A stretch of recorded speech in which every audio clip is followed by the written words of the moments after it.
جیسا کہ آپ کے علم میں ہے کہ ہماری ہمیشہ کوشش ہوتی ہے کہ جو دن چل رہا ہو اس کی مناسبت سے بھی گفتگو ہو، اور اگر کوئی خاص حالات اور واقعات کے جن کو ڈسکس کرنا ضروری ہو ان کی جانب بھی توجہ دلائیں۔ تو پاکستان میں آپ جانتے ہیں کہ توہین رسالت کا الزام لگا کر ابھی خطیب اہل بیت، مداح اہل بیت، شاعر اہل بیت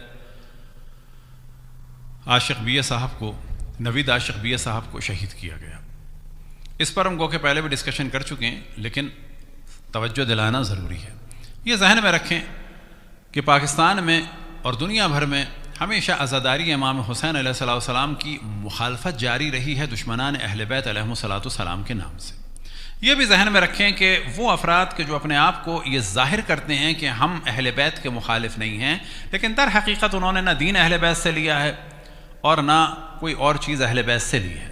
یہ اہل بیت علیہم السلام کے فضائل اتنے زیادہ ہیں، مقام اتنا زیادہ ہے، اور جتنا ان پر ظلم کیا گیا نہ ان کو چھپا سکے نہ ان کو جھٹلا سکے، بے شک قتل کیا۔ اور ان لوگوں کی کہ جو یہ شور مچاتے ہیں کہ ہم اصحاب کو بھی مانتے ہیں اور اہل بیت کو بھی مانتے ہیں، تو ان کے اس دعوے کے بطلان کے لیے اتنا کافی ہے کہ یہ اہل بیت کے قاتلوں کو بھی بہت زیادہ مانتے ہیں اور دین انہی سے لیتے ہیں، اور اہل بیت کا نام لیتے ہیں مجبوراً، کیونکہ ان کا مقام بہت زیادہ ہے، یہ مجبور ہو چکے ہیں، ورنہ یہ قاتلوں کی صف میں کھڑے ہیں، یہ قاتلوں کا دفاع کرتے ہیں۔ یہی وجہ ہے کہ امام حسین علیہ السلام کی عزاداری پہ ہمیشہ ان کے علماء نے حملہ کرائے ہیں۔ غزالی جیسوں نے کہا کہ یحرم علی الواعظ ذکر مقتل الحسین، کہ واعظ پر حرام ہے حسین کے مقتل کو بیان کرنا۔ وجہ کیا ہے کہ جن لوگوں سے ان کا رابطہ ہے ان کے چہروں سے پردے ہٹتے ہیں۔ عزاداری سے یہ ان کا اصل پرابلم ہے، کیونکہ کوئی بھی آدمی جب مظلومیت کو جانتا ہے تو خود بخود اس کے ذہن میں آتا ہے کہ اس مظلوم پر ظلم ڈھانے والا ظالم کون ہے، اور فطری اعتبار سے انسان ظالم سے نفرت کرتا ہے، مظلوم کے ساتھ ہو جاتا ہے، لہٰذا ان کو عزاداری بری لگتی ہے۔ اب یہ ذہن میں رکھیں کہ ہمارے یہاں ایک شور کیا جا رہا ہے، اور خصوصاً لاہور میں جو ایک پاکستان کی ایجنسیوں نے اور دشمنان رسول آل رسول نے ایک مدرسہ جو بنا کے دیا ہے ایک شخص کو کہ جو بظاہر شیعہ لگ رہا ہے، لاہور کا سامری۔ اب اگر ان کی آپ چیزیں دیکھیں تو ایک اٹیک چلتا ہے، اور اس کو لوگ سمجھ نہیں پاتے۔ مثال کے طور پر سب سے پہلی چیز یہ ذہن میں رکھیں کہ عزاداری امام حسین علیہ السلام کو کم کرنا ہے، دشمن کا یہ ہدف ہے۔ دشمن اپنے کام کے لیے بعض دفعہ اندر کے لوگوں کو استعمال کرتا ہے، یا یہ کہ اپنے افراد کو ایسا ظاہر کرتا ہے کہ یہ شیعہ ہیں۔ بس اصل موضوع یہ ہے کہ عزاداری کو ختم کرنا ہے۔ کیوں ختم کرنا ہے؟ کہ عزاداری کی وجہ سے دشمن پہچانے جاتے ہیں کس کے؟ اہل بیت کے۔ عزاداری کی وجہ سے اہل بیت سے دنیا آشنا ہے۔ آج بھی اگر آپ سوال کریں پورے انڈیا پاکستان کے گاؤں دیہات میں، چاہے شیعوں سے، چاہے سنیوں سے، چاہے ہندوؤں سے، چاہے سکھوں سے، کہ یزید اچھا تھا یا امام حسین، کیا جواب دیں گے لوگ؟ حتیٰ ہندو، امام حسین۔ یزید ظالم تھا یا امام حسین؟ کیا جواب دیں گے ہندو؟ کہیں گے نا امام حسین مظلوم تھے، یزید ظالم تھا۔ انہی تمام لوگوں کے درمیان سوال کریں کہ جب بھی باطل طاقتوں کے ساتھ لفظ استعمال کیا جاتا ہے تو یزید کا استعمال کیا جاتا ہے، حق کے ساتھ لفظ استعمال کیا جاتا ہے کس کا؟ امام حسین علیہ السلام کا۔ امام حسین کی شہادت جو اس وقت دنیا بھر میں پہچانی جاتی ہے کس وجہ سے؟ عزاداری کی وجہ سے۔ لیکن اگلا مرحلہ، اب یہ شور کیا جاتا ہے کہ جس تاجران خون حسین، اب اس میں لوگ بہت سارے آ جاتے ہیں۔ سوال یہ پیدا ہوتا ہے کیا جو لوگ قرآن پڑھا رہے ہیں وہ قرآن بیچنے والے ہیں؟ بالکل ایک علمی سوال ہے کہ نہیں ہے واقعاً؟ قرآن پڑھانے والوں کو آپ کہتے ہیں قرآن بیچنے والے؟ تاجران کلام اللہ، کلام اللہ، ہاں کہیں سنا ہے اس قسم کے لوگوں سے تاجران کلام اللہ؟ نہیں سنا ہوگا نا۔ کیوں نہیں سنا؟ کہ یہ ان طریقوں سے اپنے آپ کو مصلح ظاہر کر کر کے ہم اصلاح کر رہے ہیں، در حقیقت عزاداری کو ان کو کم کرنا ہے۔ ابھی اسٹیپ بائی اسٹیپ ہم چیزوں کو بیان کریں گے، اور اس کو اس وجہ سے بیان کر رہے ہیں کہ ایام عزا کا اختتام ہے اور پتہ چلے کہ اس کی حیثیت کیا ہے اور اس کے خدمت گزاروں کی حیثیت کیا ہے، اور دشمن اس عزاداری سے بھی ڈرتے ہیں، اس کے خدمت گزاروں سے بھی ڈرتے ہیں۔ سوال یہ پیدا ہوتا ہے کہ جو لوگ فقہ پڑھا رہے ہیں، جو لوگ قرآن پڑھا رہے ہیں، جو تفسیر پڑھا رہے ہیں، جو حدیث پڑھا رہے ہیں، جو اصول دین پڑھا رہے ہیں، کیا کبھی آپ نے سنا کسی کو یہ کہتے ہوئے کہ اصول دین پڑھانے والا، خصوصاً توحید پڑھانے والا، اللہ کا تاجر ہے؟ اگر قانون یہ ہے تو پھر تو توحید پڑھانے والے کو کہنا چاہیے یہ اللہ کو بیچ رہا ہے، ہاں؟ قرآن پڑھانے والے کے لیے کہنا چاہیے کہ یہ اللہ کے کلام کو بیچ رہا ہے۔ اب یہاں پر اس چیز کو واضح کر دیں کہ یہ سارا کام ہو رہا ہے تاکہ عزاداری کو کم کیا جائے۔ اب آپ کہیں گے ایسے اس سے کیسے کم ہو جائے گی؟ وہ اگلے مرحلے میں بیان کریں گے۔ بعد میں کہتے ہیں یہ تو واجب ہے۔ فقہی مسئلہ آپ کو بتا دیں کہ اگر کوئی ذاکر یا شاعر ڈیمانڈ کرتا ہے تو شرعاً کوئی مذائقہ نہیں ہے، آپ نہ بلائیں اس کو۔ اگر وہ ڈیمانڈ کر رہا ہے، یہ کہا جائے گا کہ اخلاص نظر نہیں آ رہا، لیکن اب حرام نہیں کہہ سکتے۔ یہ یاد رکھیں کہ وہابیوں کی طرح، سلفیوں کی طرح ہر چیز کو فوراً حرام کہنا یہ خود حرام ہے۔ حرام کے لیے دلیل چاہیے۔ جب آپ کہتے ہیں حرام، یعنی آپ اللہ سبحانہ و تعالیٰ کے حکم کو بیان فرما رہے ہیں، کس دلیل پہ؟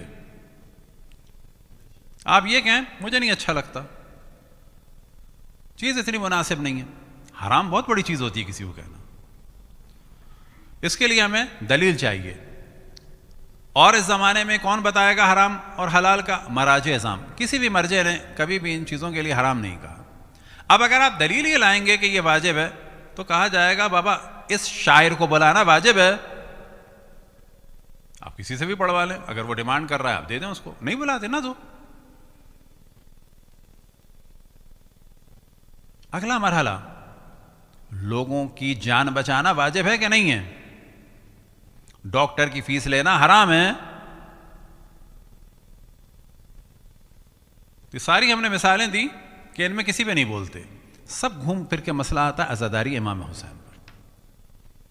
لہٰذا اگلے سال کے لیے عزاداری اور بہتر سے بہتر کرنے کی سوچیں۔ اچھا، جتنے بھی لوگوں کو پروجیکٹ نظر آتے ہیں ویلفیئر کے، اس میں آپ ہمیشہ سنیں مجالس کم کر دی جائیں، عزاداری کم کر دی جائے۔ بابا تم اپنا شادی کا، ولیمے کا، سفر کا، فون کا، گاڑیوں کا، بجلی کا، 1000 قسم کے خرچے کم کر دو، لیکن ساری ویلفیئر آپ کو نظر آئے گی کس میں؟ عزاداری امام حسین پر۔ ابھی بھی آپ دیکھیں کہ سیلاب زدگان کے لیے جو شور اٹھایا بعض ہمارے حتیٰ لوگوں نے، کیا کہا کہ زیارت امام حسین پہ نہ جائیں، کیا کریں؟ اس کو سیلاب زدگان کو دے دیں۔ کہہ دیا۔ ساتھ میں ایک اور بیان بھی دے دیتے کہ 4-5 سال کے لوگ حج و عمرے پہ نہ جائیں۔ اب آپ کہیں گے وہ تو واجب ہے نا، عمرہ واجب نہیں ہے، حج واجب ہے۔ حج ایک واجب ہے، کہا جائے دوسرے اور تیسرے حج پر کوئی بھی نہ جائے، کس کو دے دیں پیسہ؟ سیلاب زدگان کو۔ مساجد کی جو بقا کے لیے تعمیر ہے وہ ضروری ہے، لیکن اس کے ڈیکوریشن پر، امام بارگاہ کے ڈیکوریشن پر، مدرسوں کے ڈیکوریشن پر، یا بعض مولوی ملا کہ جو 50-50 اور 100 باڈی گارڈ لے کے نکلتے ہیں، وہ کہیں کہ ہم نہیں نکلیں گے باڈی گارڈ کے ساتھ، یہ سب کچھ دے دیں کس کو؟ سیلاب زدگان کو۔ گھوم پھر کے بات آتی ہے کہاں پر؟ عزاداری امام حسین پر۔ اگلا مرحلہ وہ آ جاتا ہے ذاکروں کا۔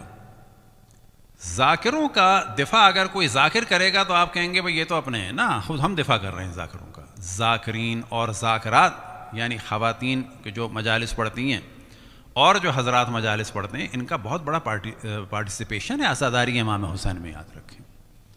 ان کو نہ ڈینائی کریں اور نہ انڈر اسٹیمیٹ کریں ان کو، یہ بہت بڑا ظلم ہوگا عزاداری امام حسین علیہ السلام پر۔ نہیں، یہ پڑھے لکھے نہیں ہیں، ہاں ان کی اصلاح ضروری ہے۔ سوال یہ پیدا ہوتا ہے بہت صاف اور دو ٹوک بات، اس وقت جو عقیدتی انحراف پھیلا رہے ہیں، مثال کے طور پر یہی لاہور کا سامری، ایسا انحراف آج تک کسی ذاکر نے پھیلایا ہے؟ وہ گندی زبان، وہ گندے الفاظ کہ جو خطبہ جمعہ سے اور منبر امام حسین سے استعمال ہو رہے ہیں، حتی کھلی گالیاں۔ یہ ایسے ہی ہے کہ اگر کوئی دلال جسم فروشی کا دلال، جس کو بڑا وہ غلیظ نام ہے نا اس کا، جسم فروشی کے دلال کو کیا کہتے ہیں؟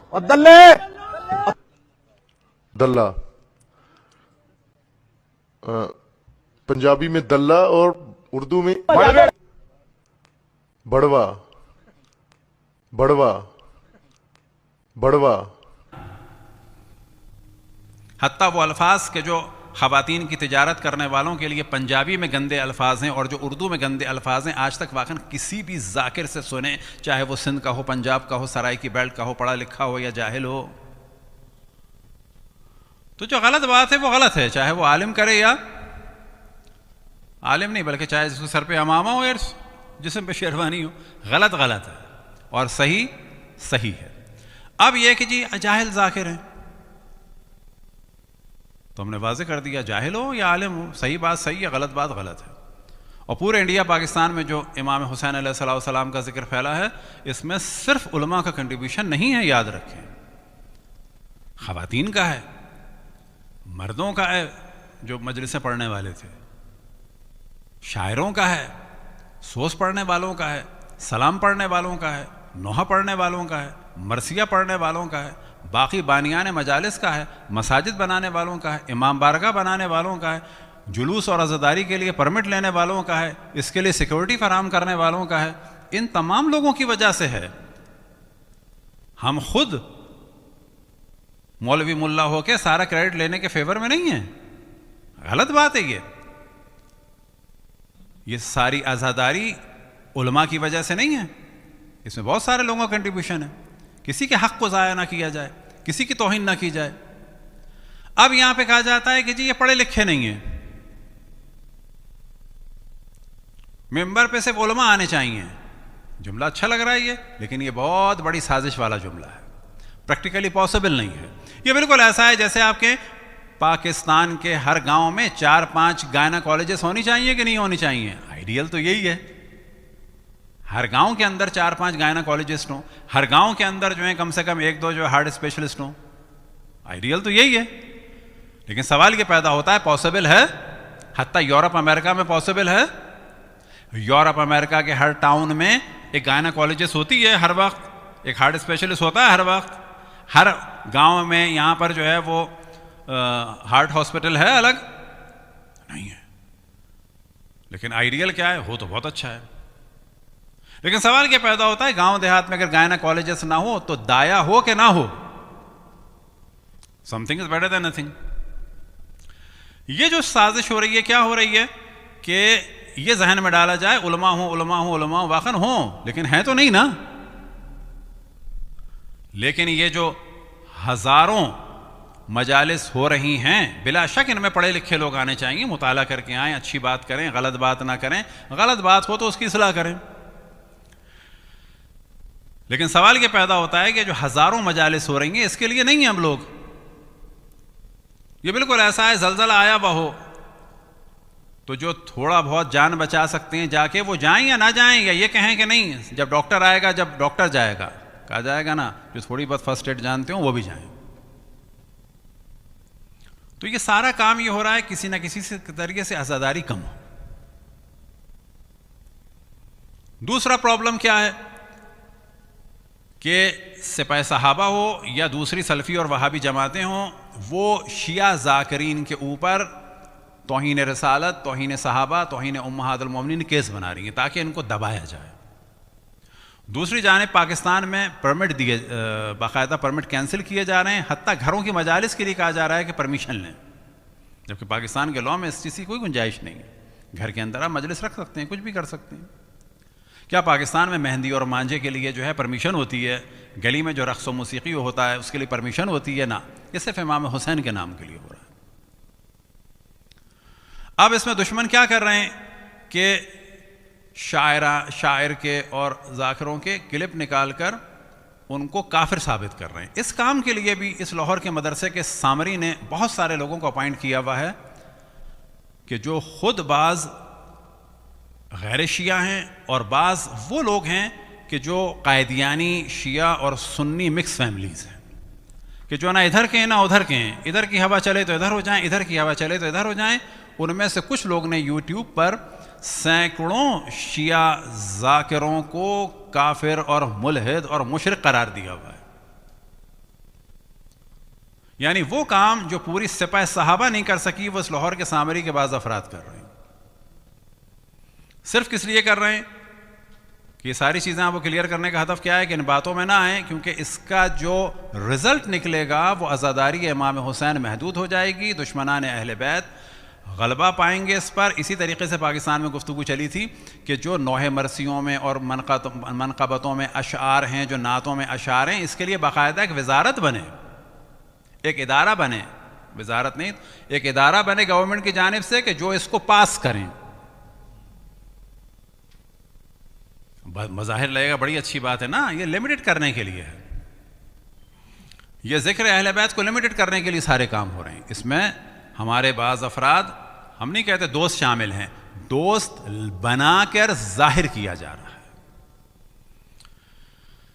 لہذا جان لیں کہ جتنے یہ کام ہو رہے ہیں یہ عزاداری امام حسین کو روکنے کے لیے ہو رہے ہیں. قوم میں ایک بیداری ہونی چاہیے، سمجھ ہونی چاہیے، اور بظاہر جو نعرے اچھے لگ رہے ہوتے ہیں کبھی بھی ان کے پیچھے نہ جائیں. یہ بالکل ایک خوبصورت اور رنگین سانپ کی طرح سے زہر بھرے ہوئے ہیں. یہ بالکل وہی نعرے ہیں جس کے پہلے قوم کو خراب کرنے کی کوشش کی گئی کہ کیا ضرورت ہے دشمنوں کا ذکر کرنے کی. نا، دشمنوں کو پہچاننے کی ضرورت ہے. یہ اللہ سبحانہ و تعالیٰ کی سیرت ہے، سنت ہے، قرآن کی اور انبیاء کی تعلیم یہی ہے کہ انبیاء کو بھی پہچانا جائے، دشمنوں کو بھی پہچانا جائے. کیا ضرورت ہے فضائل بیان کرنے کی؟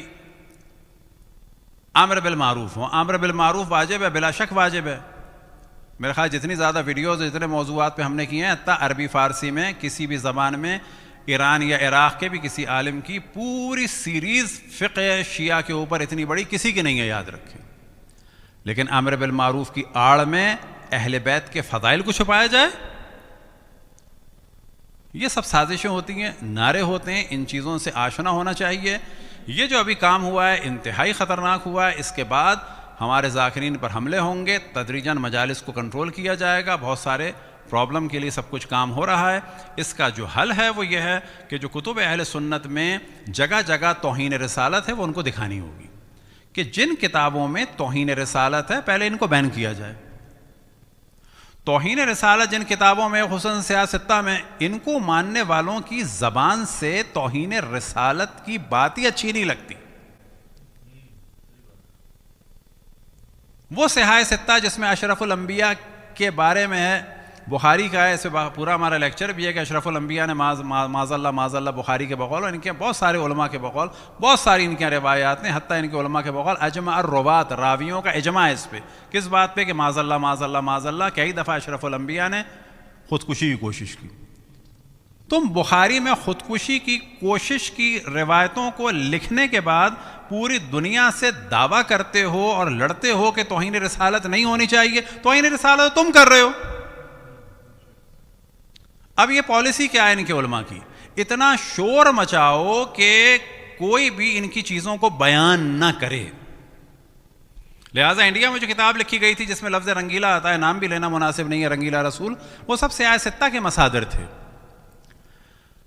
سلمان رشدی کہ جو خود حیدرآباد دکن کے اہل سنت گھرانے سے ہے، اس نے جو کتاب لکھی ہے سیٹینک ورسز، اس کا دار و مدار اہل سنت کی حدیث غرانیق کے اوپر ہے کہ اس کو ہم تفصیل سے بیان نہیں کر سکتے.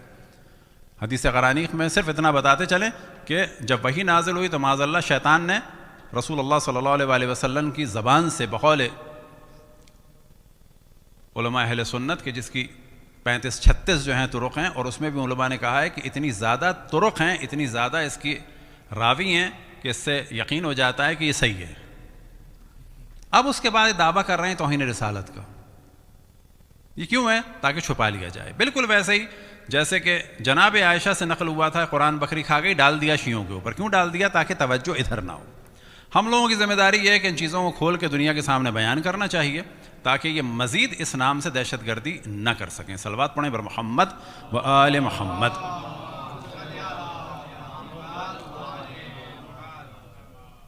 اور شہید نوید عاشق BA کے درجات کی بلندی کے لیے دوبارہ بآواز بلند سلب.